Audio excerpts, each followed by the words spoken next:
Hello everyone, welcome back to the channel. In today's video, we will talk about Christopher Marlowe, his life, major works, and contribution to English literature.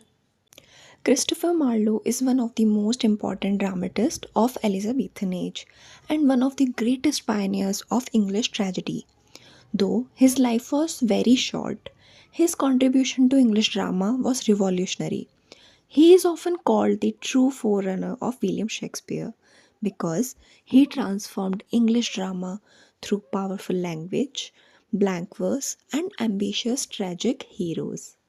Christopher Marlowe was born in 1564 in Canterbury, England, the same year as Shakespeare. His father was a shoemaker, and Marlowe came from a humble background. He received his education at the King's School, Canterbury, and later at Corpus Christi College, Cambridge. At Cambridge, he studied classical literature deeply, which had a strong influence on his writing. Marlowe was a brilliant student, but his life was full of controversy. He was accused of atheism and rebellious thinking, which was considered dangerous in Elizabethan age. There are also strong suggestions that he worked as a secret agent for the government. His life ended mysteriously in 1593 when he was killed in a tavern brawl at the young age of 29. Despite this short life, Marlowe permanently changed English drama. As a dramatist, Marlowe broke away from the weak rhymed verse used in earlier plays.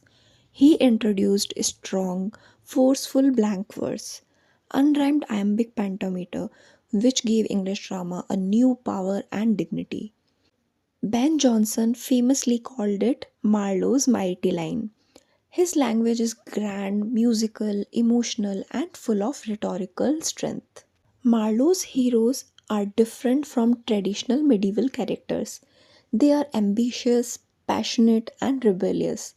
These characters are often called overreachers because they try to go beyond human limits, seeking power, knowledge, or domination, and are ultimately destroyed by their own ambition. Marlowe's first major play is Tamburlaine the Great. Published in two parts, this play marked a turning point in English drama. Tamburlaine begins as a poor shepherd but rises to become a mighty conqueror and emperor. He defeats kings, builds vast empires, and believes himself to be unstoppable. Tamburlaine represents the Renaissance spirit, the belief that human beings can shape their own destiny through courage and ambition.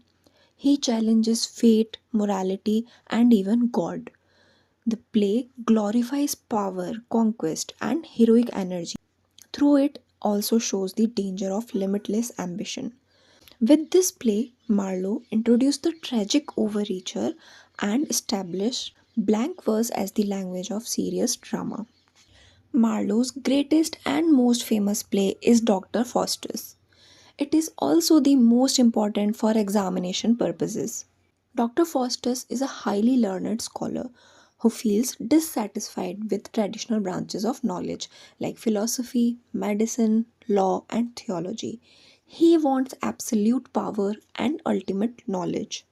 Faustus makes a pact with the devil Lucifer through his servant Mephistopheles.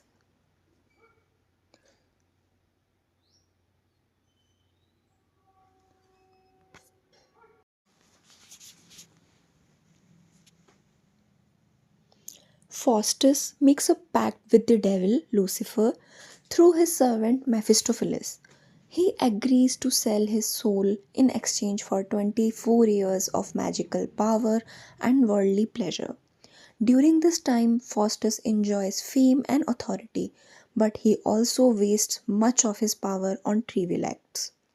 The central conflict of the play is between ambition and morality, knowledge and faith, Renaissance humanism and medieval Christianity. Faustus knows the consequences of his actions, yet he continues on the path of sin. Though he is given many chances to repent, he fails to do so because of pride and fear. In the end, when the time comes to give up his soul, Faustus realizes his mistake. His final speech is one of the most tragic moments in English drama. He is dragged to hell, not because he lacks intelligence, but because he aims too high and refuses true repentance. Faustus is a tragic hero whose downfall is caused by his own ambition. Another important play by Marlowe is The Jew of Malta. The central character of this play is Barabbas, a wealthy Jewish merchant who is cruelly treated by Christian rulers. When his wealth is confiscated, he turns vengeful and becomes involved in crime, betrayal, and murder. Barabbas is often seen as a villain, but through him, Marlowe exposes the hypocrisy, greed, and cruelty of so called religious authorities. The play criticizes religious intolerance and moral corruption in society. Barabbas is a powerful example of Marlowe's bold and controversial characterization. Edward II is Marlowe's most mature and realistic play. Unlike his other heroes, Edward is not an overreacher but a weak and emotional king. He neglects his royal duties and shows excessive favoritism to his companions, which angers the nobles. The play focuses on political conflict, misuse of power, and personal weaknesses of a ruler. Edward's inability to balance personal desire with royal responsibility leads to rebellion, imprisonment, and finally his tragic death. This play is important for its psychological depth and strongly influenced Shakespeare's history plays. Marlowe also wrote The Massacre at Paris, which deals with religious violence and political cruelty, and a famous narrative poem titled Hero and Leander. This poem is rich in imagery, sensuous language, and lyrical beauty, showing Marlowe's mastery as a poet. Christopher Marlowe's contribution to English literature is immense.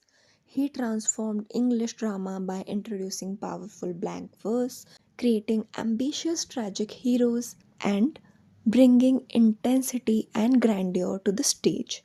He moved English drama away from moral allegory towards psychological realism and human conflict. Without Marlowe, the rise of Shakespearean drama would not have been possible in the same way. Though his life ended early, his influence remains permanent. Christopher Marlowe stands as a symbol of Renaissance fire, brilliant, bold, rebellious, and tragic. That's all about Christopher Marlowe, a writer who dared to think beyond limits. If this video helped you understand his life and works clearly, don't forget to like, share, and subscribe. Keep learning, and I will see you in the next lecture.